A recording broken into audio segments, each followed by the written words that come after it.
Olá, pessoal. Boa tarde. Todos me ouvem?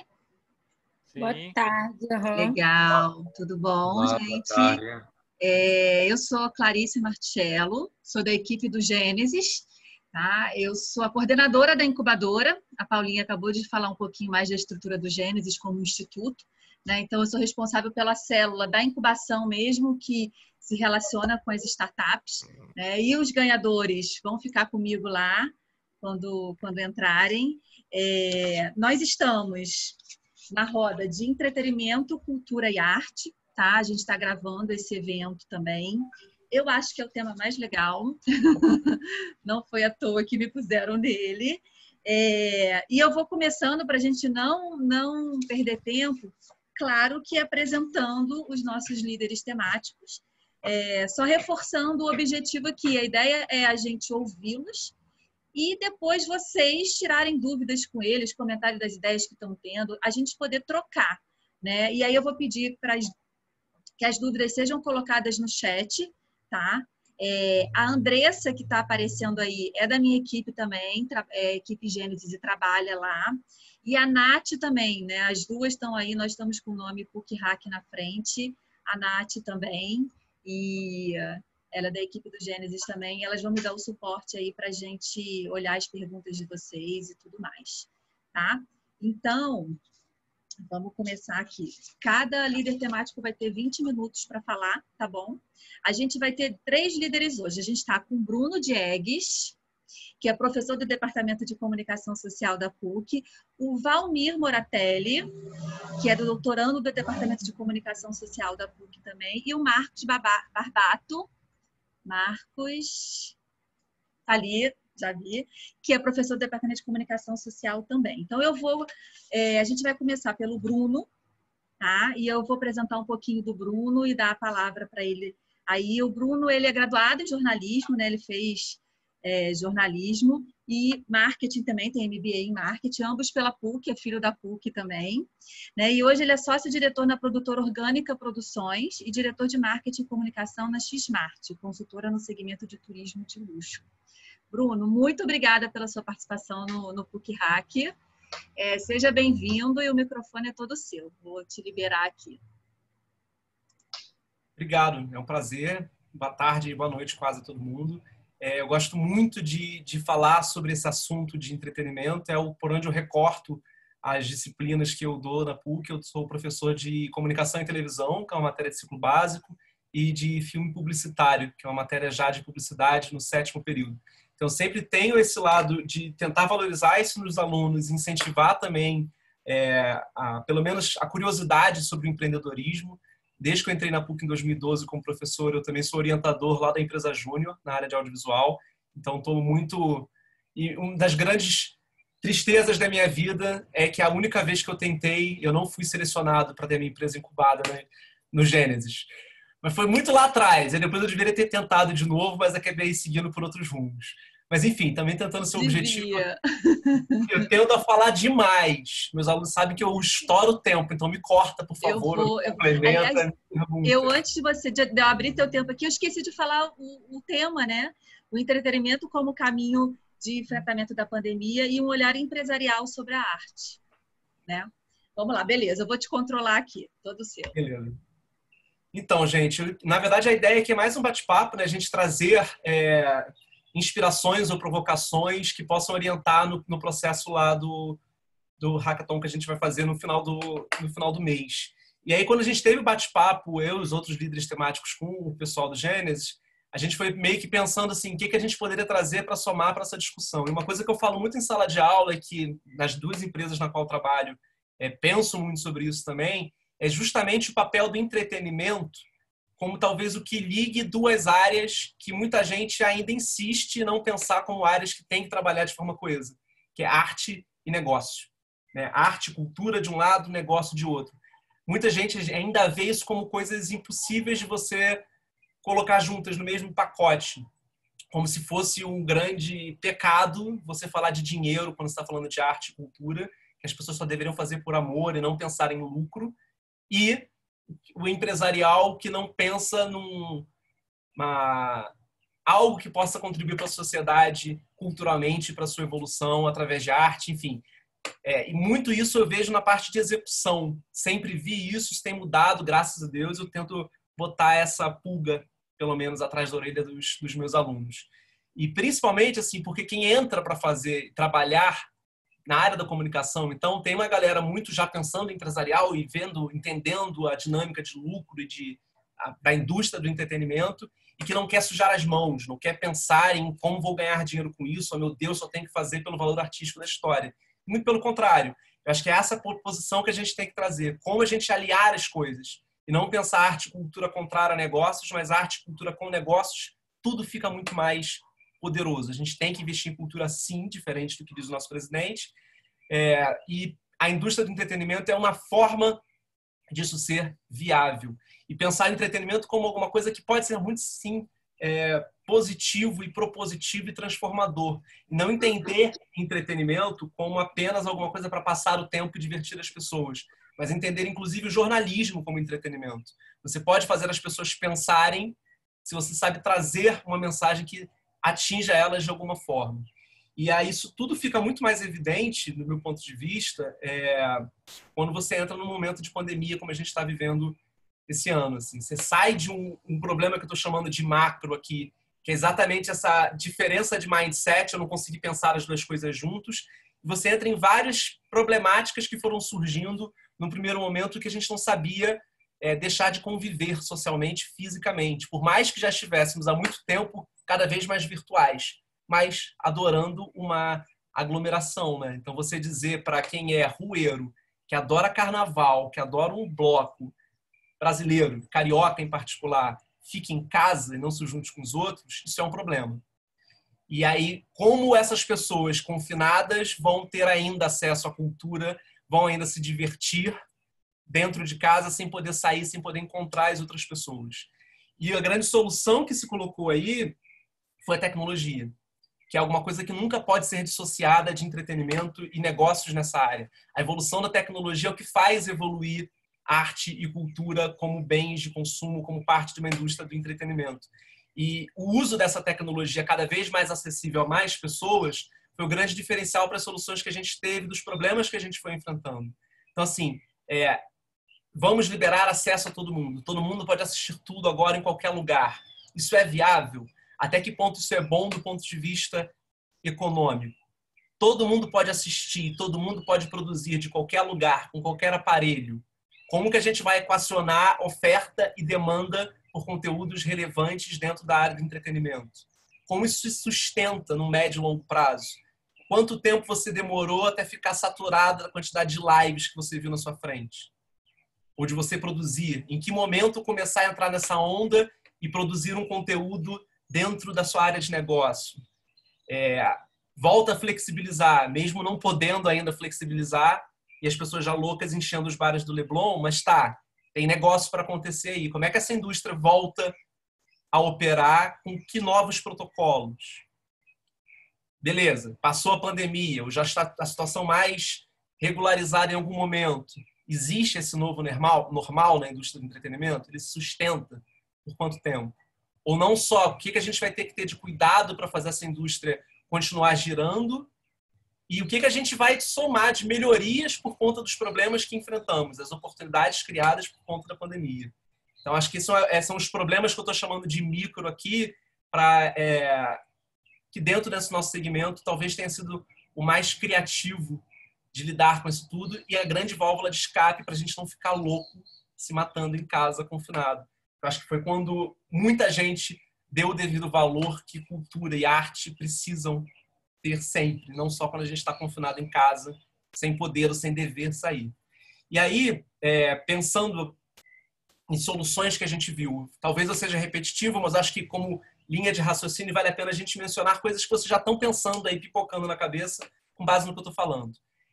Live, a grande acontecimento de 2020, além da pandemia, talvez sejam as lives. Os diversos usos possíveis de live. E como elas começaram e como elas evoluíram. Lives feitas de casa, e eu fiz várias em vários momentos desse mesmo lugar que eu estou falando com vocês. Pessoas desconhecidas fazendo lives do jeito que está, só falando para uma câmera, uma única câmera, com uma luz qualquer, um abajur antigo. Pessoas famosas fazendo lives porque não tinham o que fazer, porque tinham uma necessidade de se comunicar também. Músicos fazendo lives na sua casa, só com violão e pronto, e cantando sozinho, sem nenhum microfone, sem nada. E o quanto essa autenticidade era bem vista pelo público. E lives sobre qualquer assunto, né? Eu conduzi lives sobre turismo, lives sobre a indústria da televisão, lives sobre música. Fiz um monte de live em várias plataformas que eu atuo. E vi várias lives dos assuntos mais diversos possíveis. E qualquer assunto que não era visto como entretenimento teve uma oportunidade de se transformar no entretenimento, em algo consumível. Eu ouvi de lives de dentistas, falando sobre procedimentos estéticos e gente assistindo que não era essa área, porque isso tudo pode ser pensado como entretenimento, o que abre uma oportunidade de negócio para quem é técnico dessa área, que sabe fazer isso bem.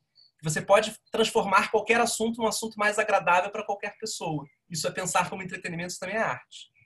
E negócio, principalmente. E aí você começa, desses momentos de propulsão de lives se multiplicando mais rápido que o coronavírus, pensar em lives mais profissionais. Mais de uma câmera, ou com uma câmera só com tratamento acústico melhor, com uma melhor iluminação, com uma composição de cenário, corte de câmera de um para o outro. Lives patrocinadas, caríssimas, mais caras que alguns shows. Outras super bem produzidas, mas ainda optando por um minimalismo. E lives pagas. Pagas por patrocinadores ou cobradas das pessoas assistirem algum conteúdo transmitido ao vivo, já que qualquer pessoa pode entrar ao vivo de qualquer lugar com um mínimo de conexão de internet. E como você começa, a partir dessa solução encontrada, pensar em várias oportunidades de melhorar a tua propagação de informação, de conteúdo, a tua capacidade de comunicação. Aí você começa a ver, por exemplo, em vários segmentos, uma coisa que era muito fechada, por exemplo, em negócios B2B, virar em B2C também, webinar. As pessoas falavam webinar, ninguém entendia isso. O webinar hoje é quase pão de sal, todo mundo sabe o que é um webinar, as possibilidades de fazer, por exemplo, o que a gente está fazendo aqui. Trocar ideia de uma forma muito mais fácil. Entrando numa área mais profissional, que a gente fala aqui, série, produção de televisão. Séries de ficção e séries de não ficção feitas de forma remota. Estreou essa semana na Globo uma série que vai ser semanal, 4 episódios, só feito em casas de pessoas, artistas da mesma família, orientados por profissionais técnicos à distância, ou com o mínimo de pessoas participando. Exercícios ficcionais de maior duração, aquele Diário do Confinado, por exemplo. Poucas pessoas fazendo isso. Séries, não necessariamente só de ficção que a gente está falando, uma produção também documental, programas de entrevista. O que é a Conversa com Bial, o programa do Bial? A qualidade técnica e artística daquilo ali. De uma forma mais simples, talvez buscando uma naturalidade, uma simplicidade maior nos processos, que é vista pelo público de uma outra forma e começa a ser percebido como uma coisa possível e ok. E você começa já não mais tolerar que você veja um produto profissional de televisão feito com uma luz ruim ou entradas depois de entrevistas em telejornal com uma câmera mal enquadrada, com uma luz ruim. Não se justifica você fazer alguma coisa amadora só porque você não está presente. Começa a ter uma exigência de profissionalização dos processos também pelo público. Isso entra na rotina da indústria. E aí eu não estou falando só de televisão. Pensa teatro. Quantidade de peças online que você está vendo, transmitidas e ampliando o seu público, que antes era restrito a uma sala, com novas adaptações de criação para o Brasil, o mundo inteiro, e não só uma sessão numa única cidade. Qual é a capacidade disso, da arte atingir mais pessoas por conta desse problema? Isso é uma solução. Shows de dança. Tudo começa, aí que você começa a voltar com alguma flexibilização. Shows com menos espaço, shows em drive-in, de cinema, espetáculo de dança, teatro, música. Uma série de soluções, porque não dá para ficar parado. Principalmente porque não dá para ficar sem ganhar dinheiro. De novo, negócios.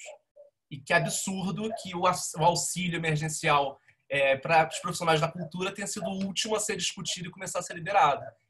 Todas essas pessoas dependentes sempre do encontro físico tiveram que se reinventar usando tecnologia. E aí, saindo de soluções e pensando, tinha 2 propostas aqui que foram colocadas, né? dentro do contexto do Hackathon, que são novos modelos de negócio, novas ferramentas de trabalho artístico. Novos modelos de negócio. Você começa a ver pessoas realizando conteúdo que vai atingir outras pessoas que elas nem conhecem, muitas delas, a princípio, ou eternamente, no amor, que é um termo que se usa muito no mundo da cultura, né? Vamos fazer no amor, porque não tem como pagar, mas o projeto é legal, aí talvez você ganhe alguma coisa lá na frente, vamos fazer no amor. Já usei muito esse discurso, de vez em quando uso em alguns projetos meus também, mas tenho vergonha de não poder pagar as pessoas por um trabalho que, mesmo no amor, pode ser remunerado, ou deveria ser remunerado. Você começa a ter como modelo de negócio, aí negócio de fato, produções nesses novos esquemas patrocinados por empresas e movimentando o mercado publicitário que precisa falar com essa galera toda e o público está disponível, está em casa, então como é que eu vou chegar lá? Como é que eu vou gerar consumo online dessas pessoas, atrelado ao entretenimento, que sempre foi uma forma ótima de convencer as pessoas a tomar decisões de compra, né? Oferecendo para elas o que elas querem cultura, elas querem entretenimento, mesmo que elas não percebam isso como uma alta cultura, digamos assim. Aí você começa a ver outras oportunidades transformadas em negócio, além do tipo, então vamos ganhar dinheiro com isso, vamos tornar agora viável produções que antes eram inviáveis. Pô, não consigo entrevistar o fulano de tal, faltam 8. Tu acho que eu tô bem aqui.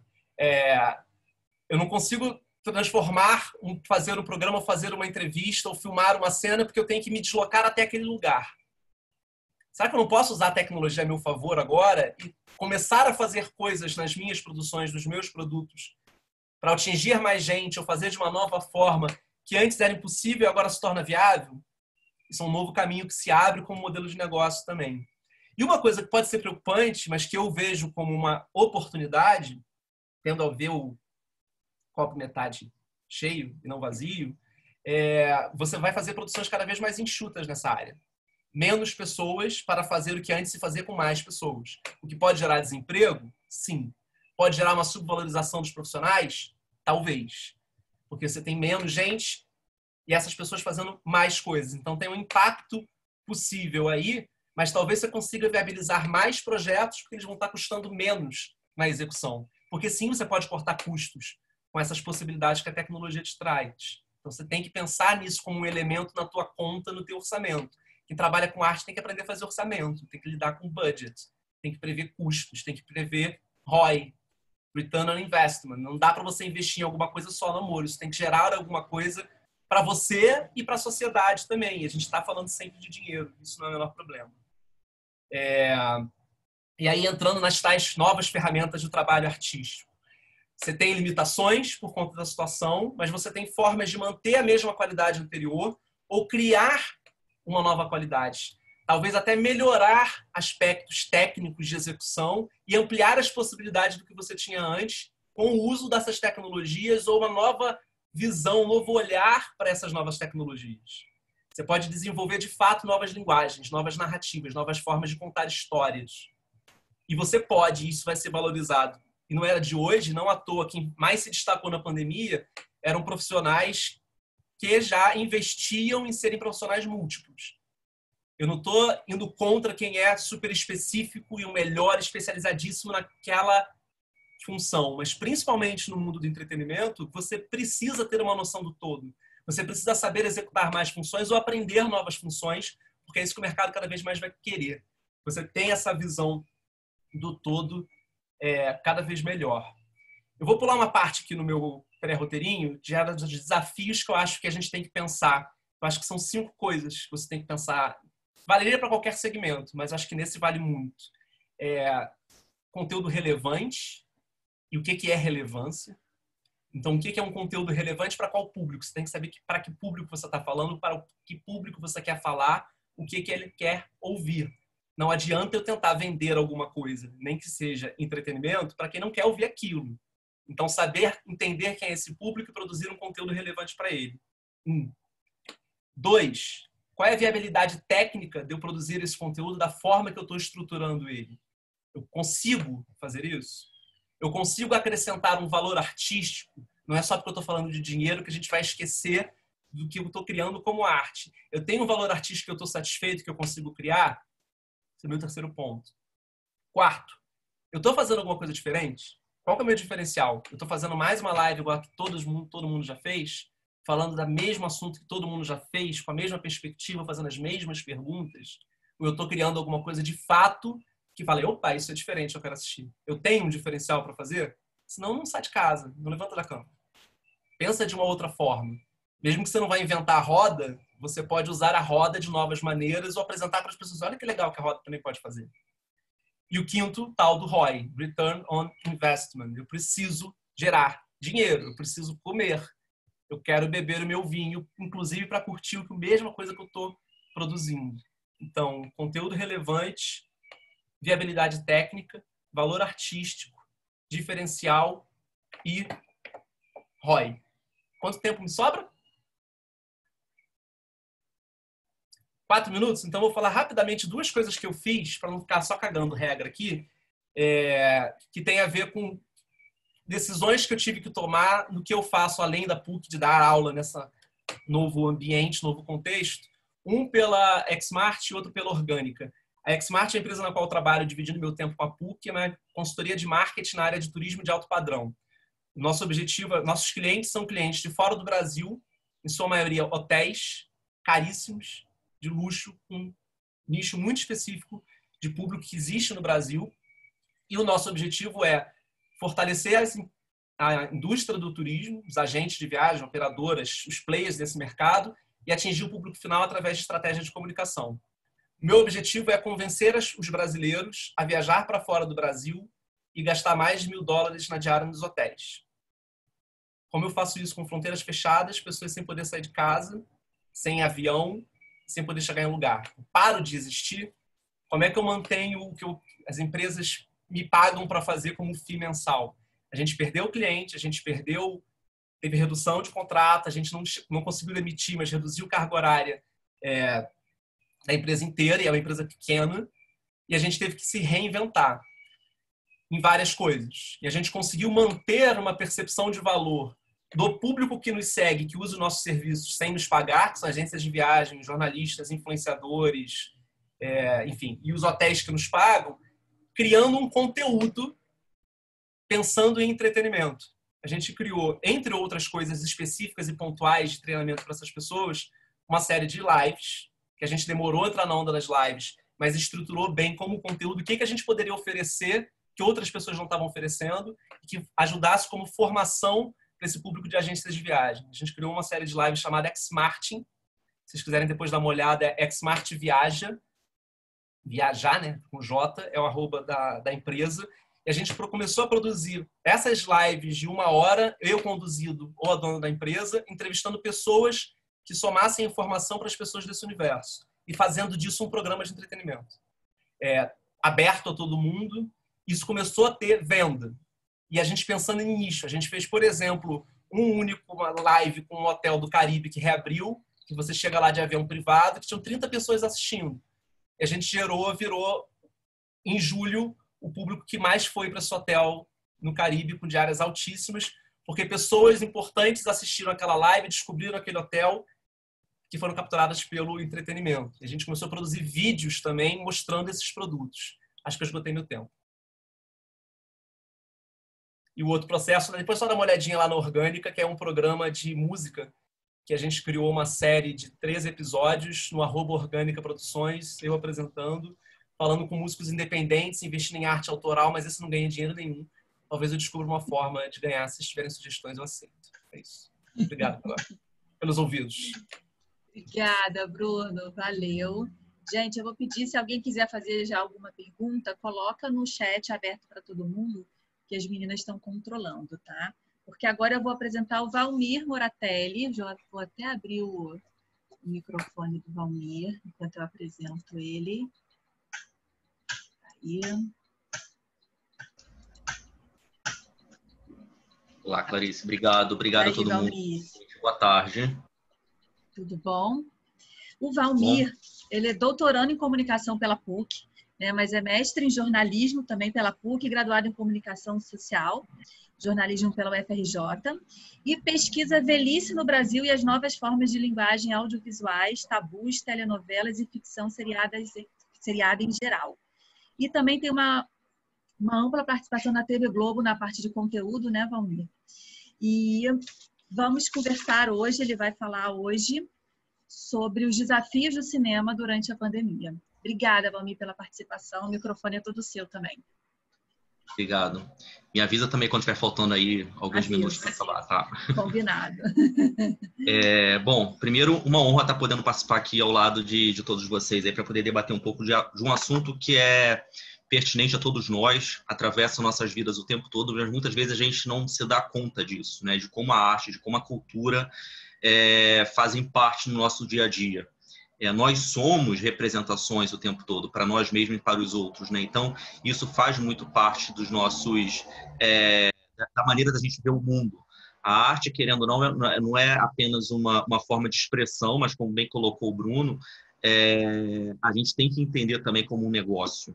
É mais do que nunca um negócio, principalmente no mundo em crise, como a gente vive atualmente, se aproveitar um pouco dessa questão, se aproveitar no bom sentido, de uma área como a arte, como a cultura, agrega muito valor para as empresas.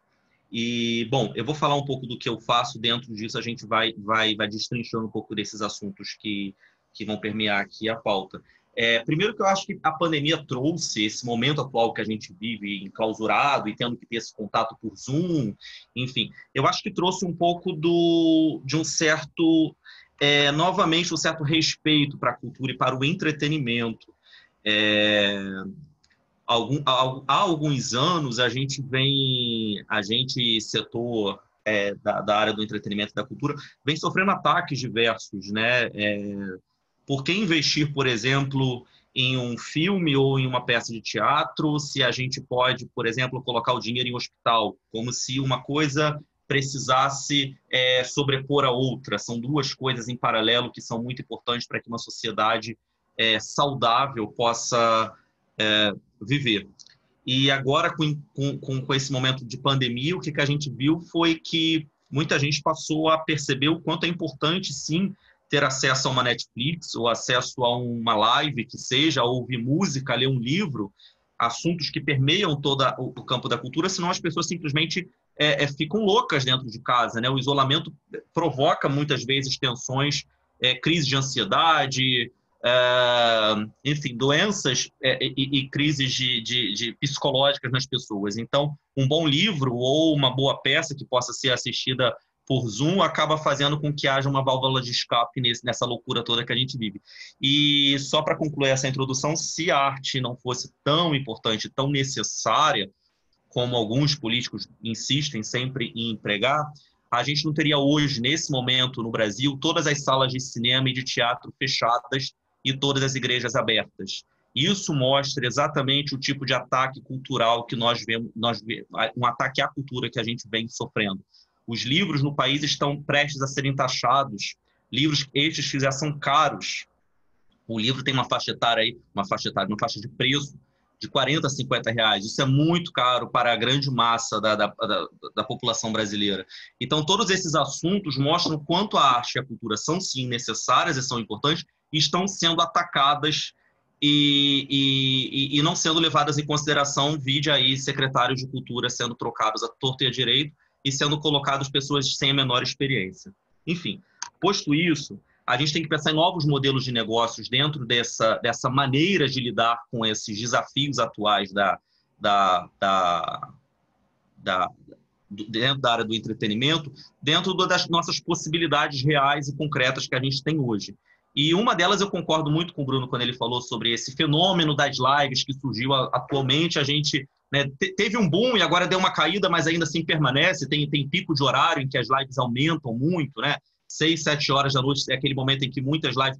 E muitas empresas começaram a perceber isso como negócio, começaram a entrar e começaram a patrocinar essas lives, assim como antes já patrocinavam os posts, o feed de artistas, enfim, de influencers, né, nas redes sociais. Ou seja, isso se tornou um negócio muito importante para isso. Inclusive, hoje já existem peças sendo transmitidas em formato de lives, né? Atores que ligam as câmeras e passam seu texto e montam, inclusive utilizam o cenário da própria casa como sendo um cenário de, sei lá, de um Hamlet da vida e tal, e você coloca isso como sendo formas de... Tem empresas, inclusive, que estão passando lives dentro do próprio teatro, indo para palco claro, sem o público, e colocando a câmera ali para poder fazer esse momento todo. Eu já participei de coberturas de grandes festivais, de Rock in Rio, Lollapalooza, de Carnaval do Rio de Janeiro, na Sapucaí, enquanto jornalista, e assim, sempre houve um desafio muito grande de você saber contar aquela história que está acontecendo na sua frente, de contar aquela emoção daquele artista no palco, ou de uma... o grande desafio do jornalista, inclusive do comunicador, é conseguir fazer com que a pessoa que não está ali presente tenha acesso àquela informação e que se sinta realmente presente de alguma forma, saiba exatamente que emoção foi aquela que você vivenciou enquanto jornalista, estando ali. Talvez seja um dos maiores desafios do comunicador seja esse, sempre passar a emoção dentro da notícia, né? Passar a verdade dentro dessa emoção toda. E hoje, como fazer isso hoje, nesse momento em que a gente não tem mais o acesso direto ao artista, né? Eu trabalho dentro da TV Globo com artistas, eu faço assessorias de comunicação de alguns artistas da Globo, e hoje o trabalho é todo feito por internet, não tem como ser presencial, as matérias jornalísticas são todas marcadas, e inclusive eu estava agora há pouco tendo uma reunião com o relançamento, né, de uma das novelas que vai ser exibida novamente semana que vem, né, A Força do Querer, que vai substituir a Fina Estampa, e a gente estava montando todo o cronograma de lançamento dessa novela. Como lançar uma novela pela segunda vez? Qual é a novidade? Nenhuma. Como requentar um produto desse? Quer dizer, querendo ou não, por mais que haja tecnologia, por mais que haja facilidade de você chegar no repórter lá de Manaus ou do Piauí, do interior do estado do Rio de Janeiro, há uma dificuldade, por outro lado, de você fazer com que essa notícia seja interessante, mesmo sendo contada pela segunda vez, buscar outros fatos dentro disso. E aí eu entro um pouco no que eu estou fazendo atualmente, além do doutorado na PUC, que já dentro da área de cinema. Estou fazendo meu segundo filme, meu primeiro filme, o 30 Dias, foi um filme que a gente rodou ao longo do final de 2018 e início de 2019, passou no Festival do Rio, e agora, durante a pandemia, ele foi comprado por uma emissora de televisão e passou semana passada e vai passar agora no domingo de novo, na Prime Box. E uma coisa que me chama a atenção é como lançar um filme durante essa pandemia, né? Qual é a facilidade, quais são os problemas que isso gera. Primeiro, o contato é essencial, não tem como. Você lançar um filme, as pessoas querem fazer matéria, querem debater, e aí entra a questão da live. A live é muito importante para isso, de você tentar fazer com que haja uma interação maior, com que as pessoas falem um pouco mais sobre o seu filme e você explique mais, né? O contato do diretor, do produtor, do roteirista com o jornalista. Tá travando ou não? Tá tranquilo, né? Minha imagem tá travada aqui, mas acho que o som tá indo. Tá bom. Então, isso facilitou muito, por um lado. Geralmente, quando um filme é lançado, como um projeto audiovisual grande, uma novela, enfim, que seja, é lançado, existe todo um projeto de lançamento, de divulgação que envolve imprensa do Brasil inteiro. Muitas vezes a produtora manda passagem para que o jornalista vá ao Rio de Janeiro ou vá a São Paulo para poder estar próximo à equipe que está lançando aquele produto. Agora isso não acontece mais. A gente tem tudo feito por Zoom, né? Então esse é um dos aspectos. E o outro que eu tô rodando agora um outro filme. E aí como você roda, como você consegue botar uma equipe na rua para filmar um documentário com todos os problemas técnicos que se enfrenta por causa do distanciamento. E para piorar mais esse desafio, esse filme que eu estou fazendo é somente com idosos, somente com pessoas velhas, né? Pessoas acima de 60 anos. Então há essa questão toda, porque a pandemia coloca os idosos, as pessoas acima de 60, como grupo de risco, como as pessoas mais na linha de frente dessa pandemia. Então tem toda essa questão também. Foi um filme que a gente já vinha discutindo, eu e a equipe, já desde janeiro, fevereiro, e veio a pandemia em março, paramos tudo e ficamos questionando se era ou não era o momento para poder fazer o filme, né? Se tornou um outro filme, está se tornando um outro filme que não era aquele primeiro que a gente pensou lá atrás, lá no início do ano. Por quê? Porque a gente teve que repensar a questão técnica, a questão do negócio, realmente. Como fazer um filme com idosos, mantendo isso. Isso que o Bruno comentou, né? Tem produções da Globo que estão sendo feitas tranquilamente, você manda a câmera esterilizada, passa álcool, faz tudo na casa da Fernanda Montenegro e da Fernanda Torres, elas gravam, claro. Elas viveram a vida inteira mexendo com câmera, elas sabem como posicionar uma luz, elas sabem, por exemplo, que o som perto da janela vai dar problema, então vamos botar esse microfone do outro lado. Quer dizer, você tem um mínimo de aporte técnico entre os atores e atrizes da Globo, ou de qualquer emissora que seja, que já permite a eles fazerem isso. Pessoas normais, digamos assim, pessoas comuns, que não estão o tempo todo na televisão, e idosos ainda por cima, lidar com tecnologia, isso já se tornou inviável. Foi a primeira coisa que a gente tirou da lista. Não temos como colocar uma câmera para que o idoso possa mexer e manusear sozinho. E mesmo que a gente capte essas cenas à distância, vai dar ruim, vai dar em algum momento isso não vai ficar legal. Então, o que a gente pensou? Vamos enfrentar o desafio de colocar uma roupa da NASA e entrar na casa dessas pessoas.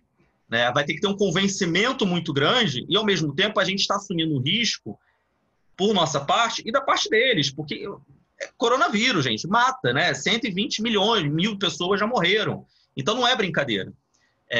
Tomar todo um cuidado. Fazer um documentário envolvendo essas pessoas envolve uma série de coisas. Então, assim, só para listar algumas coisas que a gente tomou dentro dessas questões dessas ferramentas de trabalho que a gente está tendo que lidar, né? Primeiro, é o primeiro contato da equipe, né? Reduzir a beça essa equipe. A gente só tem um câmera e uma pessoa de som. Essa pessoa de som também opera luz. Então, são duas pessoas entrando na casa do indivíduo para poder filmar, para poder gerar esse conteúdo. Eu estou dirigindo à distância, na maioria das vezes, eu fui a alguns, mas a gente está fazendo tudo à distância. Então, eu fico à distância dirigindo por tela. Né? Há uma espécie de uma videochamada, fica um monitor lá, e eu vou fazendo todo o enquadramento daquilo e fazendo a entrevista com o idoso, a idosa que esteja fazendo participando do filme. Toda a parte anterior ao filme, a parte de produção, em que a gente vai atrás de personagens interessantes, bacanas e tal, tudo foi feito por telefone, porque a gente precisa de pessoas que falem. Não adianta ser aquele velhinho fofinho, aquele avô que fica sentado no sofá só rindo. A gente precisa de pessoas que contem histórias, que realmente se abram, que contem. É muito importante dentro da nossa área da cultura que haja uma questão do entendimento do que é essa narrativa que a gente quer dar, né? A gente quer ouvir histórias. O grande barato do comunicador é esse, é que a gente possa, de fato, saber ouvir, muito mais do que saber falar. É muito importante estar com os ouvidos abertos para poder perceber essas coisas todas. Há uma limitação muito grande quando você faz um trabalho à distância, que o seu olhar não está ali, você não consegue perceber que existem outras coisas acontecendo ao redor, outros gestos que podem contar aquela história que a câmera deveria captar. Então, existem limitações, sim. Mas, ao mesmo tempo, é uma maneira de preservar e fazer com que essa história seja contada. Porque eu acredito que seja muito importante contar essa história durante uma pandemia com um grupo de risco. Se fosse fora da pandemia, essa história seria totalmente diferente, seriam outras perguntas. Então, o que a gente faz é tentar, de alguma forma, dinamizar isso, colocando, por exemplo, com que haja o primeiro e único contato. A gente não volta na casa da pessoa, a gente não grava 2 vezes com essa pessoa. É uma vez e só. O contato tem que ser um contato mínimo possível, mantendo os 3 metros de distância. Aí entra mais um fator, né? Tem casas que são apertadas, que tem móveis pesados e tal, e então os 3 metros fica um pouco complicado. Tem a questão de, muitas vezes, de a gente acreditar que vai dar super certo, e aí chega lá na hora, o idoso liga a câmera e a pessoa simplesmente congela, não sabe o que falar. Por telefone foi ótimo, aí chega na hora a pessoa não sabe conversar ou tá tímido, né? O que é muito normal. Às vezes a gente mesmo, que trabalha direto com isso, fica um pouco assim quando tem muito público. E tem a questão da saúde de toda a equipe. A gente conseguiu, é muito caro ficar fazendo teste o tempo todo, né? A Globo faz teste o tempo todo, os artistas entram no estúdio e já estão lá. Mas a gente comprou, por exemplo, um medidor de temperatura para toda hora ficar medindo a temperatura das pessoas. Até agora, ainda bem, ninguém foi banido por causa disso do projeto. Mas existem todos esses problemas. Tudo isso para poder falar que, assim, a tecnologia, isso só é possível graças a essa tecnologia. Se não fosse isso, a gente não conseguiria estar filmando agora durante a pandemia, não seria possível a gente estar entrando na casa dessas pessoas e ouvindo elas nesse momento que é de solidão, esse momento que é de reclusão para essa parte da sociedade que muitas vezes é invisibilizada no discurso de que velho não importa, é só uma gripezinha que só vai matar velho, como se velho não fosse importante, não fosse uma parcela importante, inclusive, da economia do Brasil, né? Se não fosse as aposentadorias de idosos, mais de 15% dos lares brasileiros não teria renda, né? Se não fosse, se a volta às aulas, como é tão defendida por certos setores mais ortodoxos da sociedade, se a volta às aulas já tivessem acontecido, mais de 25% dos idosos brasileiros estariam em risco direto, porque vivem com seus netos em casa. Quer dizer, são realidades que a gente precisa entender, que a gente está falando com uma classe, com uma parte da sociedade muito importante e muitas vezes ignorada por acharem que é idoso, mas assim, o nosso objetivo é viver sempre cada vez melhor. Então, todos nós um dia seremos e teremos esse lugar de fala também, né, do ponto de vista do idoso. Então, por que não olhar para isso? Por que eu estou falando tudo isso? Porque dentro da área da cultura, da área do entretenimento também, é muito importante a gente pensar em projetos que sejam levados em consideração essas chamadas invisibilidades. É muito importante cada vez mais a gente colocar o negro inserido nessa história, a mulher, né, a diversidade sexual dentro de toda aquela sigla LGBTQIA+. É muito importante você pensar não só nos idosos, mas pensar também nos idosos negros e favelados. Quer dizer, há classes e subclasses que muitas vezes são deixadas de lado dentro do entretenimento e hoje já se discute muito mais numa sociedade cada vez mais que se pensa e se vê como plural, como é a sociedade brasileira.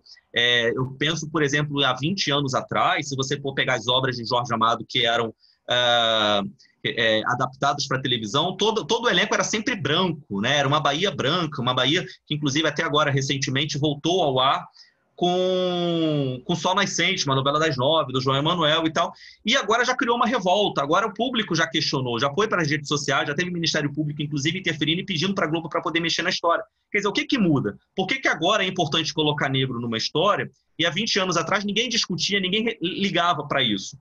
Porque agora existe, por várias mudanças sociais que a gente foi passando ao longo dessas últimas 2 décadas, agora a gente começa a questionar mais e pressionar o entretenimento a abrigar outras frentes de representações que antes não estavam colocadas nisso.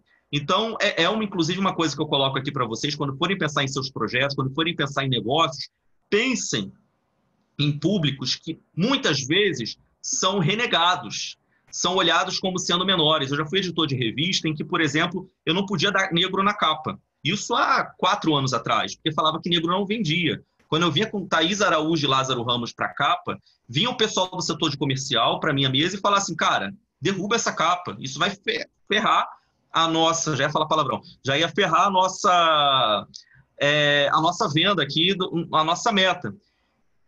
E isso acontece, gente, num país em que mais de 57% da população já se considera negra, né? Então, todos esses aspectos são muito relevantes, são muito importantes para que a gente entenda a cultura e entretenimento como representações que precisam abraçar toda essa pluralidade que é a nossa sociedade, dentro de toda essa diversidade que a gente tem.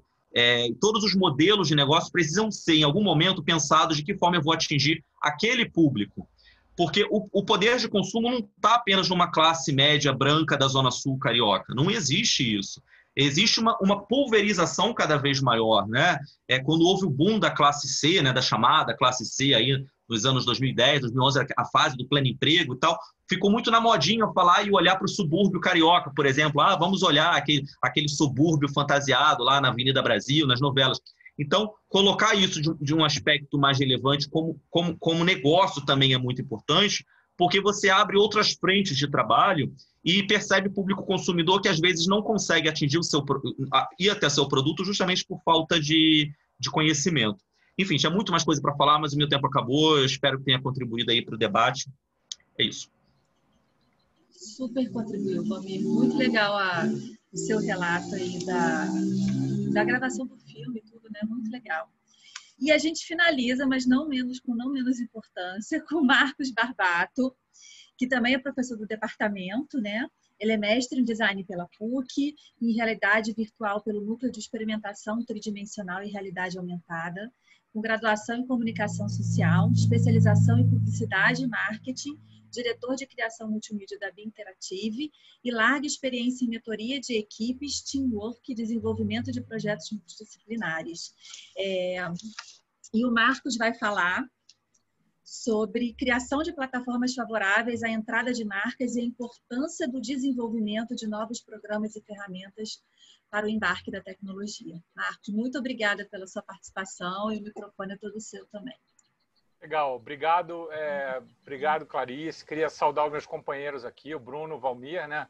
Foi sempre uma coisa legal. Cara, se vocês quiserem deixar a câmera, o microfone aberto, ia ser legal para a gente fazer um bate-bola. Aqui queria saudar o Gilberto também, que a gente se encontrou numa reunião recente também. E tem aluno meu aqui, gente, olha só, na minha matéria, quem estiver participando aqui ganha ponto extra. Então, a gente é marqueteiro também, né? Então, a gente está disponível para esse tipo de coisa. Acho que a gente tem que se envolver com isso, né?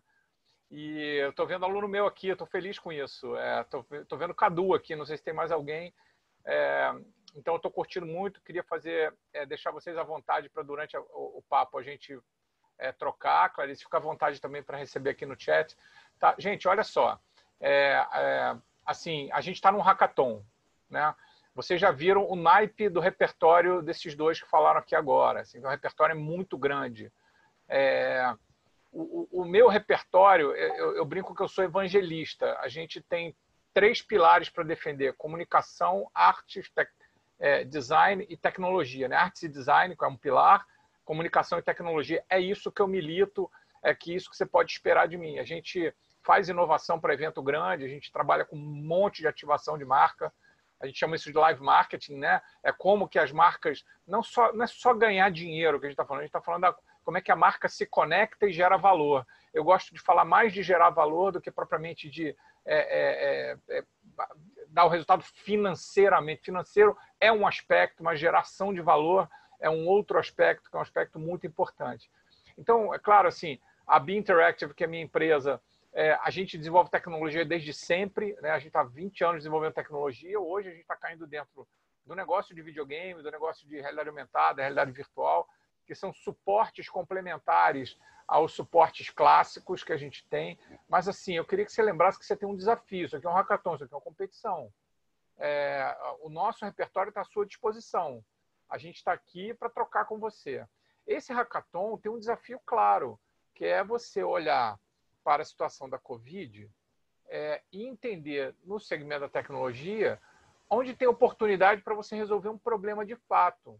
É porque tem, especialmente no nosso setor, tem muita coisa muito encantadora, tem muita coisa muito legal, tem coisa que você fala, mas isso é muito legal, mas so what? Assim, resolve o que de quem, envolve quem com o quê, conecta quem com quem. Você é uma plataforma de comunicação. Vamos falar da vocação do Rio de Janeiro. O Rio de Janeiro, cara, tem o Rock in Rio, que é produto de exportação para o mundo. Não vamos falar de carnaval só, não. O carnaval que está no Zeitgeist, assim, as pessoas lembram do carnaval, óbvio e tal. Mas você pega o Rock in Rio, é um produto de exportação. A gente está exportando soja, sem nada contra a soja, mas sim, a gente está exportando tecnologia, uma super marca mundial, um mega evento mundial. A gente sabe fazer essas coisas, né? Você pega a Bossa Nova, você pega toda a tradição do Rio de Janeiro para fazer esse tipo de coisa. Aí você pensa assim, cara, que problema que eu vou resolver? Ou que oportunidade eu posso capitalizar com esse cenário pós-Covid e tudo mais. É óbvio que você vai ter que ser um integrador de tecnologia. A tecnologia vai ser matéria-prima para você, mas ela não gera relevância sozinha. Ela gera relevância na medida em que ela incorpora e conecta as pessoas. E se você puder fazer isso conectando as pessoas e as marcas, puxa, cara, golaço. Golaço. As marcas, elas não é que elas pagam por isso. É óbvio que elas pagam por isso num pensamento menor. Mas quando elas são envolvidas por isso, a marca se conecta com aquele valor, cara, você desenvolveu alguma coisa interessante. Então, eu estou preocupado com você aí que está prestando atenção na gente. Você está no meio de uma competição, cara. A gente está aqui para te ajudar. Essa competição, assim, você tem que querer ganhar, senão não tem competição. E para isso, o teu nível crítico, você tem que dar um torque no teu nível crítico agora. Você tem que dar uma pressãozinha nele. É claro que eu não vou pedir você ser um chato, mas não fica feliz com a primeira coisa que te acontece na cabeça. A pior coisa do mundo é gente feliz. Cara, a gente feliz fica, tá feliz. O cara tá feliz resolveu o problema. Não resolveu o problema, cara. Você tem que ir a fundo. E se você estiver feliz demais, desconfie. Você vai ter que estar feliz no dia lá que você fizer o pitch e ganhar esse negócio. Beleza? Então, assim, o que a gente tem que falar aqui? É óbvio que se você vai desenvolver alguma coisa que se propõe a ter uma vida mais longa, que isso vire um negócio, né? A palavra negócio é contra o ócio, né? Negócio, tem uma origem aí nesse negócio, é porque ela está em movimento, o teu business. Então, se ele depende da Covid para viver, cara, temos um problema. Agora, se ele nasce com uma coisa da Covid e evolui, porque a Covid, cara, se Deus quiser, tem tudo para acontecer. Se você fizer um planejamento de um business que ele depende do caos para existir, ele morrerá em breve, porque está todo mundo trabalhando para essa coisa amenizar, essa coisa morrer. Então, o que acontece? Vou dar um exemplo muito concreto para você. A gente está fazendo um trabalho com promotores de prova de triatlon no mundo inteiro. Tá? O nosso primeiro cliente é um cliente de Portugal que tem uma prova nos Açores de triatlon. Triatlon é uma prova ao vivo. Esporte é cultura, cultura de outdoor, né? Que o Rio de Janeiro é uma plataforma de esporte outdoor, maratona, tá todo mundo passando por esse problema. O cara já recebeu o dinheiro do patrocinador, ele já recebeu a inscrição do cara que vai correr, e aí o que ele faz com isso, cara? Ele tá com o passivo na mão, né? Então, a gente começou a desenvolver tecnologia para isso, sensor de bicicleta, sensor no celular, wearables, integração de wearables com as coisas. Então, assim, você está vendo que existem formas de participação que são remodeladas, que depois que acabar a Covid, o cara vai correr na rua, ele não vai correr na esteira, ele não vai correr só com a bicicleta aqui. Então, assim, os desafios da sua competição são os desafios assim, da simplicidade, da longevidade da sua ideia, da sua ideia, assim, que problema ou que oportunidade eu estou atendendo, aonde eu vou chegar com isso? Será que isso tem vida própria? Será que isso que eu estou elaborando, né, criando aqui nesse hackathon, tem a capacidade de conectar as pessoas, mas não agora, conectar as pessoas no tempo, que as pessoas se conectem com a marca, não simplesmente pela exibição à marca. Exibição já foi. Você quer só exibição? Mete a melancia no pescoço e vai para a rua. Não é disso que a gente está falando. Eu estou falando de você olhar para Love Brands. Eu estou falando de você ter uma marca que você olha para ela e fala assim, cara, eu estou conectado com ela, porque essa marca tem valores que me interessam, ela levanta uma bandeira que é interessante, eu me sinto à vontade com ela, e você, então, é uma plataforma para isso acontecer, né? Eu dei o exemplo do Rock in Rio, porque o Rock in Rio hoje é um show de marca. Ano passado a gente fez uma palestra no Rock in Rio Innovation Week em Lisboa, o assunto era esse, como é que você humaniza essa coisa? Como é que você transforma essa coisa? Então você está nascendo num ambiente desfavorável, que é o ambiente da Covid, tendo em vista um ambiente favorável. Então, assim, pensar um pouco nessa longevidade da ideia, né? O teu negócio não pode depender que a Covid exista, porque senão ele vai morrer, se Deus quiser, eu vou torcer para o seu negócio morrer, porque ele não pode depender dele. Ele pode acontecer com ele e ter longevidade. Então, isso é que se espera disso. A outra é ele ter sustentabilidade, ter essa coisa toda. A outra é ele ter princípios, né? Princípios e valores, né? Ora, se ele é cultura, peraí, essa cultura, que cultura é essa? Cara, videogame é cultura pra caramba, cara. Assim, a turma nossa que desenvolve no escritório de videogame, o cara é alucinado. Lá não chama hackathon, lá chama game jam, né? Você faz as game jams, que são uma galera que é muito engajada nesse tipo de coisa. Os games estão aí para isso. Assim, até queria falar com o Valmir. O Valmir tem game para idoso, viu, Valmir? Treinamento de memória, tem um monte de atividade aí. A minha mãe é super heavy user de palavra cruzada, já te falei dela aqui, é um super personagem para você. Não quero dar uma aqui de Paulo Gustavo, mas a minha mãe é a figura. A parada dela de jogar o jogo da memória, porque o celular já começa a trazer esse tipo de coisa, de entretenimento. Então, assim, videogame é cultura, sim. Você tem ele impacta em lifestyle, né? Ele impacta nas escolhas que você faz, no horário que você dedica para aquilo. Então, é um tipo de provocação interessante para você. E aí, quer dizer, nesse esquadro todo que a gente está montando, eu botei na minha cabeça assim, qual é o nosso papel como gestor, como assim, orientador nesse hackathon. O meu sonho de consumo é que essa organização tem um problema seríssimo de ter tantos projetos muito bem feitos que ela vai ter problema para escolher.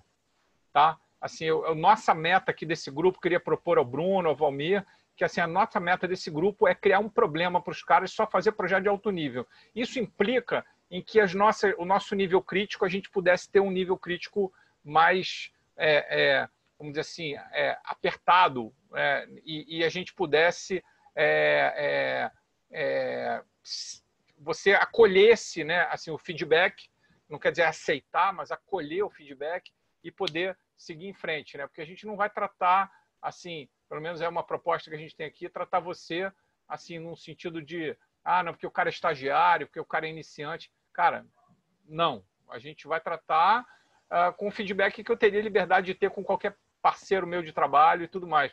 Queria que Valmir e Bruno também pensassem um pouco sobre essa ideia. Acho que a gente raise the bar, a gente elevasse um pouco o nível crítico desse negócio para chegar numa coisa muito relevante para a sociedade. Isso é muito importante para a gente, que seja relevante para você, que seja relevante para a PUC, para a universidade, em certo sentido, e que você esteja resolvendo um problema concreto e de fato.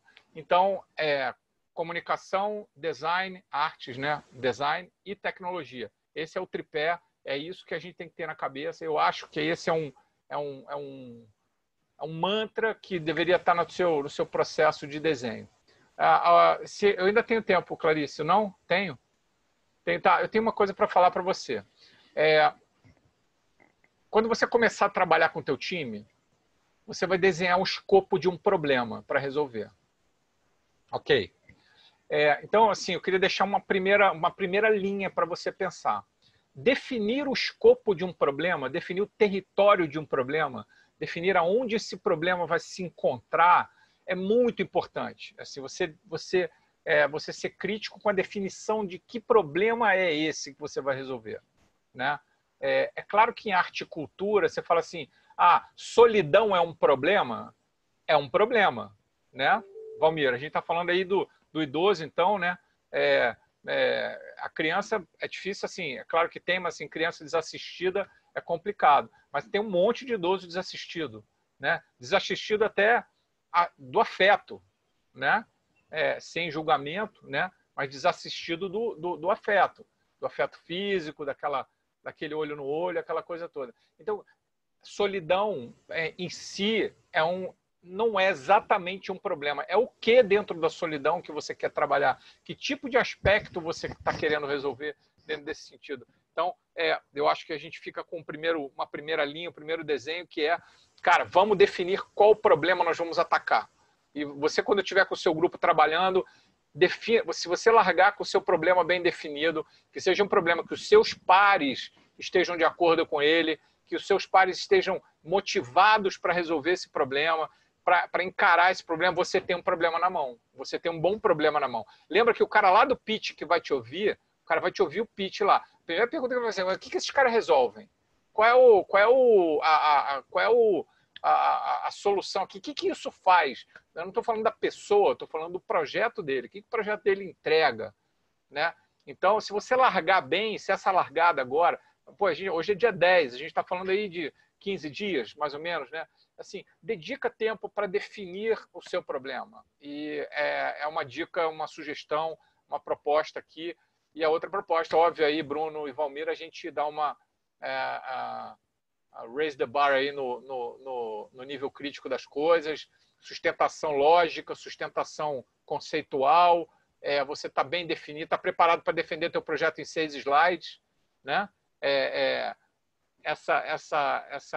Esse nível de alinhamento que eu acho que a gente podia sugerir aqui na largada no dia 10 para você, e eu queria me colocar à sua disposição para troca. Não prometo ter todas as soluções para você, mas eu prometo brigar por elas e procurar ir atrás e correr atrás se precisar, tá bom? Valeu, acho que é isso, Clarice. Beleza, o Edu até colocou aqui, encantado e motivado. Tem até uma frase que a gente fala, que eu falo muito para os nossos empreendedores lá, que é uma frase conhecida, mas que a gente repete muito, que é: apaixone-se pelo problema e não pela sua solução. Né? O empreendedor ele tem que estar apaixonado no problema e não na solução, porque a gente recebe muitos empreendedores que amam o que eles criam, né? Lindo, e eles não obrigado. não conseguem nem mudar o que eles criaram e a gente interagir porque de tanto apego, né? Então, assim, a gente tem que se apaixonar pelo parafrasear problema. você sempre agora. Pode. A gente tem aqui 2 perguntas, uma que foi o Edu também, o Edu C que fez, e uma é a Renata, e a Thaís Cabral também. O Edu fez para o Bruno, né, ele comentou que você tocou num ponto crucial, que é fazer dinheiro através de conteúdo nas plataformas. E que ele criou uma série desde agosto, que acho que está no Instagram, que tem repercutido bastante, mas ele empacou no fator financeiro, como ele monetizar essa série dele. Pergunta de $1 milhão. Vai lá, Bruno. Pergunta de $1 milhão. Qual é a mágica, Bruno? Tá mutado, Bruno. Quero ouvir também. Posso virar sócio se der certo? Então, Edu, cara, é o que é mais difícil de tudo. A questão, e acho que é mais difícil ainda, quando você começa a já gerar um conteúdo sem ganhar dinheiro com isso e tentar transformar isso em dinheiro depois. E a gente tem essa... Quando a gente é criador, depois eu me viro. Eu quero fazer porque eu quero que aconteça. Eu estou nesse processo com o meu projeto próprio. Só que aí eu estou investindo numa coisa mais de médio e longo prazo, de, por exemplo, me colocar para o mercado como alguém que pode apresentar projetos, não necessariamente os meus. Então, eu estou usando um conteúdo que eu criei, que eu estou botando por aí, usando um pouco do que o próprio Barbato falou, assim, para eu gerar valor para mim mesmo, como ser um produto que o mercado possa querer. Isso é uma coisa. Agora, outra coisa é quando você já gera um conteúdo pensando em dinheiro, assim, que marca poderia se interessar por isso? Que marca tem a ver com esse assunto, com esse universo, com esse lifestyle? As marcas cada vez mais querem se humanizar e não só ficar vendendo o produto dela direto. As marcas querem estar coladas com alguém que te oferece um conteúdo que seja útil para você e que esteja dentro do universo, do lifestyle que ela circula, assim. Agora, será que o produto que você já deixou disponível de graça, ele pode ganhar uma outra roupagem mais comercial e monetizável? Eu vou te dar uma referência de uma coisa que a gente está tentando construir no Xmart. Esses projetos que a gente fez do Xmart, de entretenimento, eram lives em que a gente estava trazendo pessoas de destaque em áreas correlatas ao universo do turismo, que teriam alguma coisa a ensinar para o agente de viagem, que é o principal público, com o qual eu não ganho dinheiro direto nenhum. Quem me paga são os clientes, são os hotéis. Então, a gente ofereceu estava dando de graça para os agentes de viagem. Por exemplo, eu entrevistei um grande fotógrafo de arquitetura de viagem, que é o Tuca Reines. Foi uma das lives que eu fiz. Entrevistei um especialista de marketing. Entrevistei um produtor de vídeos de turismo. Que são ferramentas que podem ser úteis para o negócio da agente de viagem, que eu estava ali entrevistando ele sobre a área de atuação do cara e puxando algumas dicas gratuitas para as agências de viagem usarem aquilo no dia a dia delas. As pessoas ficaram loucas, elas queriam aquilo muito. E aí, como moeda de troca para essa pessoa que eu convidei para compartilhar o conhecimento delas, todas essas pessoas tinham cursos online ou mentoria disso, mentoria daquilo. Eu converti dinheiro para quem eu trouxe para fazer as coisas junto comigo. De fato, viraram clientes. E aí a gente teve uma sacada, que é uma outra coisa que a gente vai passar a oferecer, que a gente está em gestação nesse momento, que é criar um produto de mentorias da Xmart. Então, eu vou criar uma série de cursos, por exemplo, de fotografia, com esse fotógrafo, que eu já ofereci uma coisa para ele, e eu vou criar um produto para ele, para o agente de viagem que quiser melhorar a sua produção fotográfica, com a mentoria desse cara. Eu vou pegar o conhecimento de um cara e vou usar meu expertise na área de turismo para direcionar e ensinar para esse cara uma nova função, e ele vai ter que me pagar para esse curso. Eu vou oferecer uma coisa de graça para ele e vou oferecer uma coisa mais profunda se ele me pagar. Eu estou tentando criar esse produto. Então, eu usei um conteúdo gratuito para gerar interesse nesse meu possível futuro consumidor, futuro cliente, de alguma maneira. É isso que a gente está tentando agora fazer uma equação de quanto vale isso, quanto a pessoa está disposta a pagar por isso. Será que ela quer esse conteúdo sem ser de graça? Vai valer esse esforço? Eu estou nesse dilema. Então, talvez usar o que você gerou já de conteúdo para pensar num próximo negócio a partir daí. Não sei. Não sei se ajudei também. Super ajudou, Bruno. Até fazer um comentário aqui rapidinho, que eu não posso falar, mas a gente tem uma empresa da área de educação, né, que ela... Só um instantinho que está acabando a minha bateria. E ela... área de educação, imagina. E eles criaram uma ferramenta que melhora a interação entre alunos e professores nas salas virtuais, gratuita. Né? E o que eles estão fazendo agora num segundo momento? É oferecer relatórios em cima dessa interação. Então, quem quiser ter relatórios que mostrem essa interação vai pagar por isso. Né? Isso também, às vezes, como você está comentando aí, que às vezes você pode criar uma, né, degraus aí para você trabalhar. Deixa eu pegar, gente, rapidamente a bateria aqui, para a gente passar para a segunda pergunta. Só um instantinho.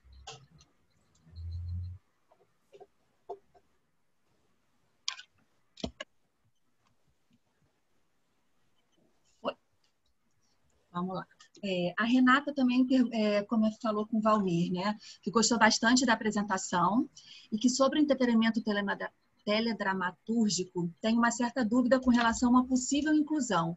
Vou usar como exemplo o Velho Chico, que foi uma novela com direção de arte mais linda, que já assistiu na Globo e não teve tanta valorização quando se trata de país. Como podemos inserir o público brasileiro pensando no indivíduo nascido no interior do Mato Grosso e no da metrópole de Minas de uma maneira homogênea? O entendimento do entretenimento para um sulista é diferente para uma pessoa do norte. E como fazer essa experiência de uma forma mais igualitária? Faço Roberto Carlos no Natal. Oi? Obrigado aí pela pergunta, Renata. Realmente, assim, eu acho que hoje o modelo de audiovisual, não só no Brasil, no mundo, vai em sentido contrário a tudo isso.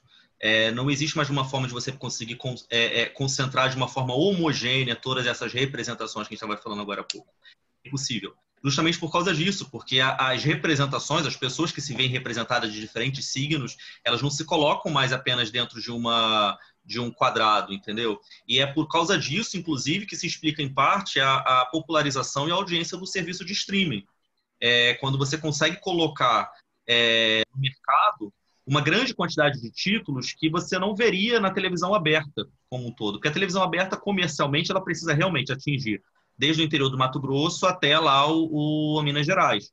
É necessário para a sobrevida de uma televisão aberta que haja um alcance nacional. Inclusive, a própria criação da TV Globo como um todo, ela é pensada como sendo uma emissora que ligue todo esse país, né? Buscar essa identidade nacional que é tão complicada, que é tão difícil, discutida, pensar o que é ser brasileiro, né? E é por causa disso que gera toda essa discussão. As pessoas não se veem, muitas delas representadas nas novelas da Globo.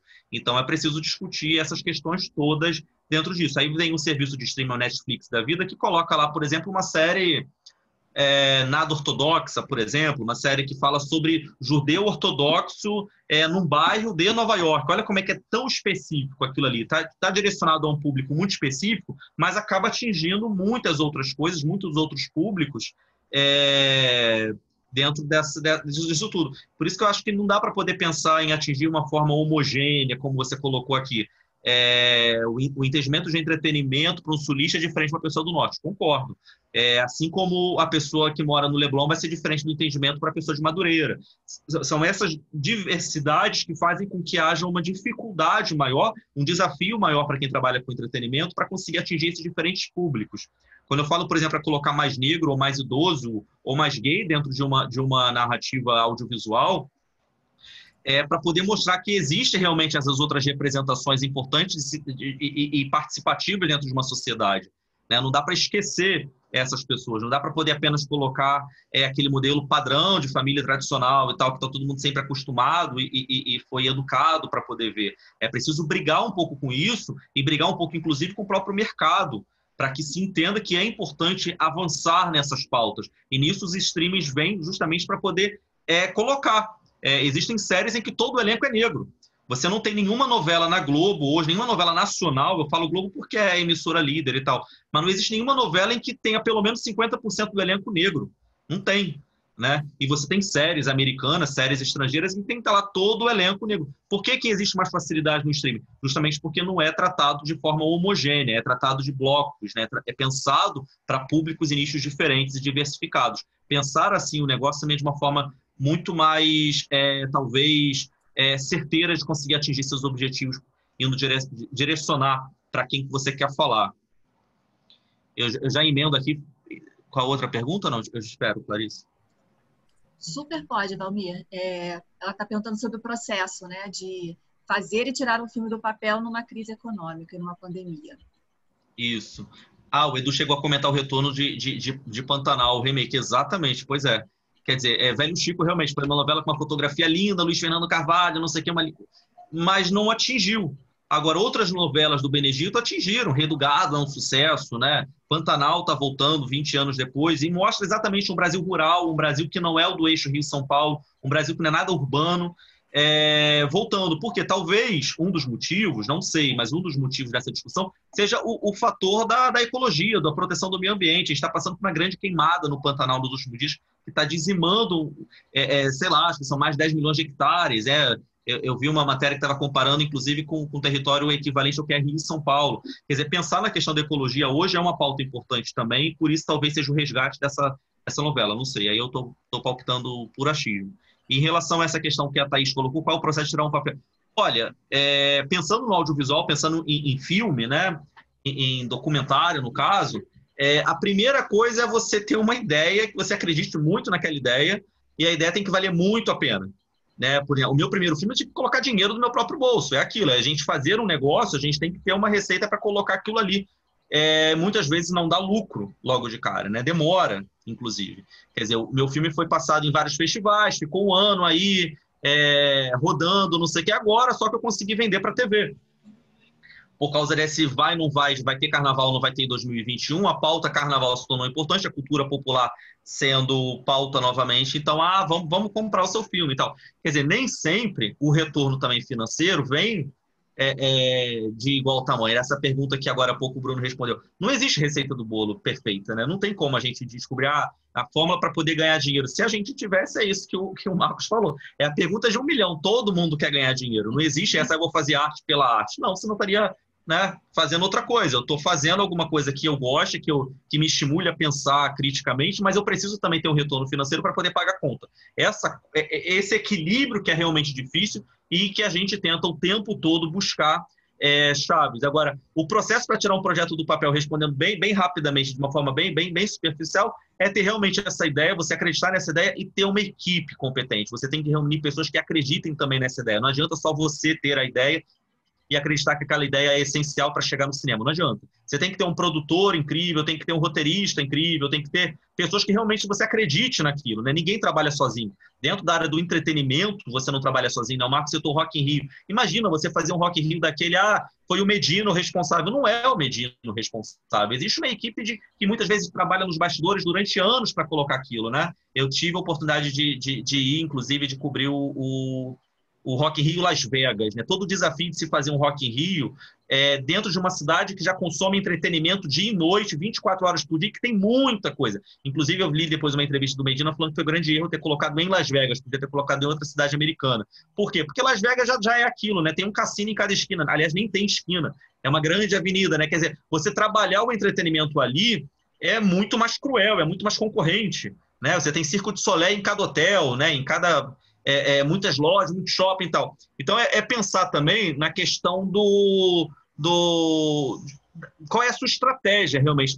O que você quer atingir, qual é o seu público e a equipe que vai estar junto com você. A equipe toda tem que estar muito inteirada, tem que estar muito integrada para poder acreditar naquilo e fazer o negócio acontecer. Se você não acredita no projeto, você pode ter certeza de que ninguém mais acredita. Não adianta você achar que vai ter um professor que vai olhar para mim, vai me estimular a acreditar e vai achar. Não tem esse papo. Você tem que acreditar e tem que achar que aquilo ali realmente vai dar certo. A orientação eu acho que passa mais ou menos por aí. Não sei se o Bruno e o Marcos concordam, mas queria ouvi-los também. Com certeza, acho que equipe é primordial, assim, saber gerir equipe é uma das coisas mais difíceis que tem, né? A gente está lidando com pessoas, talentos diferentes e saber aproveitá-los e estimular o melhor de cada um é muito difícil. Uma coisa que eu sempre falo também, assim, não necessariamente seus melhores amigos são os melhores companheiros de trabalho, e vice-versa. Exatamente. Outra coisa é, assim, você trabalhar com pessoas que... Só pra você ter uma ideia, o cara mais novo que trabalha comigo tem 19 anos. E ele, no que ele faz, ele não é júnior. Ele é um ilustrador que ilustra há 9 anos. O primeiro dinheiro que ele ganhou foi quando ele vendeu a ilustração dele, quando ele tinha 10, 11 anos. E até hoje ele vende ilustração. Esse menino não é júnior. Ele entende, ele sabe ilustrar, ele sabe ouvir um briefing, ele sabe ouvir uma demanda. E só porque ele tem 19 anos, tem uma coisa de trabalhar com as diferenças, né, das pessoas, né? Diferenças não só fenotípicas, mas diferenças de pensamento, diferenças estéticas às vezes, né? Então, e você fazer essa coisa para uma produção, para fazer uma produção de software, por exemplo, tem no aspecto do desenvolvimento de um sistema, né? Você tem o time de desenvolvimento. Então, o nosso time que programa também tem gente que é músico. E isso tem gente que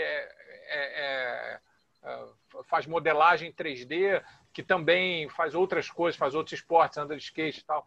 Então, assim, essas diferenças, trabalhar com a equipe com essas diferenças é um grande desafio para todo mundo.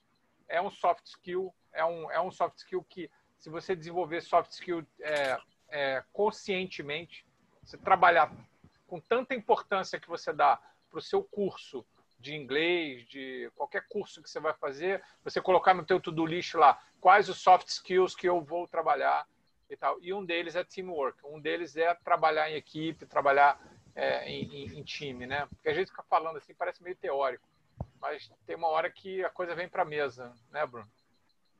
Com certeza. Acho que uma coisa também é valorizar o trabalho das pessoas, né? Eu gosto de construir uma rede de contatos de quem trabalha comigo, desde que eu comecei a minha carreira, que eu continuo voltando às mesmas pessoas e essas pessoas me trazem trabalho. Que legal. Eu não só dou trabalho para elas, mas elas me trazem trabalho também, assim. Então, acho que a gente tem que trabalhar muito confiança nas pessoas. E uma coisa que eu tenho ouvido muito no marketing da área de turismo, assim, que a gente tem valorizado cada vez mais, é que não existe mais B2B, B2C. O interessante é 8 to 8, human to human. São seres humanos, em qualquer ponta que esteja, que estão trabalhando pessoalmente ou em nome de marcas. E a gente tem que ter esse entendimento, empatia e uma série de soft skills, como o Barbato está falando. Marcos, Bruno, Valmir, muito obrigada pela participação. Foi muito legal o nosso debate aqui, queria agradecer vocês. Queridos alunos, todo mundo que vai precisar de certificado, só confirmando se vocês puseram o nome ali para a gente poder depois entrar em contato, tá? E eu queria finalizar compartilhando com vocês, eu estou pegando aqui, por acaso hoje eu ouvi uma fala muito curtinha do Edgar Morin, que é sociólogo, filósofo, antropólogo, talvez até vocês já tenham ouvido, de 1 minuto ou menos, mas ele fala muito da importância da arte, né? E aí, ouvindo vocês falando agora, nessa 1 hora que ficamos juntos, na hora eu lembrei dessa fala que eu ouvi hoje, até compartilhei com uma empreendedora nossa da área criativa, e eu vou pegar o link aqui e vou compartilhar com vocês, porque é muito legal, principalmente nesse momento que a gente está vivendo, né, onde a gente teve o papel, né, e a importância da arte questionada, né, a gente poder reforçar e lembrar, né, a importância dela, principalmente em momentos que a gente está vivendo. Então, deixa eu só compartilhar aqui com vocês e jogar aqui no nosso chat para a gente fechar. Eu queria compartilhar. Menos de 1 minuto está aí no YouTube, eu coloquei para todo mundo, porque além de uma fala linda, ela reforça, né, a importância da arte, principalmente em momentos de crise, momentos mais desafiadores. Ela é tão importante quanto a tecnologia, enfim, quanto a tudo que a gente discutiu aqui, né, e tudo que está fazendo a gente se comunicar e tudo mais. Acho que conseguimos cumprir aí nosso horário, 1h30 juntos. Então, agradecer, desejar boa sorte para os alunos e reforçar também que no site, nas redes sociais do Gênesis e também principalmente no nosso Instagram, a gente tem link, e tem os videozinhos para o site do PUC Hack, onde a gente tem alguns empreendedores falando. E muitos comentam, né, até em cima da fala do Marco, sobre o problema que eles ajudaram a resolver, né, você olhar o seu setor, enfim, tem alguns videozinhos de empreendedores Gênesis que talvez possam inspirar vocês, tá? É isso, muito obrigada, agradeço em nome do Gênesis, desejo boa sorte aí aos nossos empreendedores, e lembrando que semana que vem a gente vai tirar dúvidas do evento, vamos divulgar aí mais direitinho em breve. Marcos, Bruno e Valmir, muito obrigada, valeu. Nada. Tchauzinho, gente. Obrigado, gente. Opa, Valeu. Tchau. Desculpa aí. Valeu. Estão ouvindo alguém aí? Alô? Estamos ouvindo, ouvimos. Eu posso tirar uma última pergunta aqui, que eu estava com ela na cabeça meio mal formulada, assim, aí acabou de formular bem. Posso, rapidão, assim, antes de terminar? Quem está falando? É o Antônio Migliore ali. Oi, Antônio. Vamos lá, faz. Vamos ver se a gente consegue Marcos, ajudar. na real, porque ele deu aquela questão da realidade virtual e pá. Só que eu queria perguntar para ele, porque eu não sei muito bem como é que tá essa tecnologia hoje em dia, tá? Mas, tipo, como é que seria a viabilidade para implementar ela, tipo, em lan houses, assim, por exemplo? Você acha que é uma coisa muito cara ainda ou tá caminhando para uma coisa? Eu acho que a gente tem que olhar qual é a ideia que você tem, para que você está fazendo isso, né? Ou qual é o goal de você estar fazendo isso. Hoje, assim, qualquer câmera, essa câmera de celular, uma webcam, você consegue botar uma aplicação em realidade aumentada ou realidade, especialmente realidade aumentada, que você tem o trigger de imagem, pode ser um caminho muito legal. Assim, o hardware está todo resolvido. Quer dizer, obviamente, a gente está falando que tem um monte de gente que não tem nem o computador, nem o celular que pode acessar, né? Mas, exato. Tirando essa questão, hoje a tecnologia está muito madura, assim, nesse sentido de você poder trabalhar com ela em diversas narrativas, né? Acho que é um pouco essa linha. Mas se precisar, cara, entra em contato comigo. Eu não sei como é que é, Clarice, mas você pode, se quiser aprofundar esse tema, a gente fala. Tá bom. Você quer deixar o seu e-mail para a gente? Sim, vou deixar aqui, ó. Escreve no... Vou botar o da PUC, tá? Mais fácil. Tá, isso, pode ser. barbato@puc-rio.br. Achei muito interessante sua ideia, Antônio. Legal deixar todo mundo, né? Tô deixando o meu aí também, da PUC. Legal, beleza, Bruno. bdiegs@puc-rio.br. A Almir está escrevendo ali também. Peraí, deixa eu escrever então.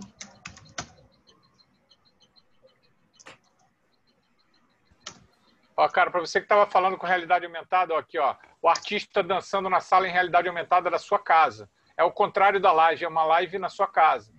Você consegue colocar o cara no fundo apenas apontando para o seu ambiente e você consegue aproximar, afastar e tal.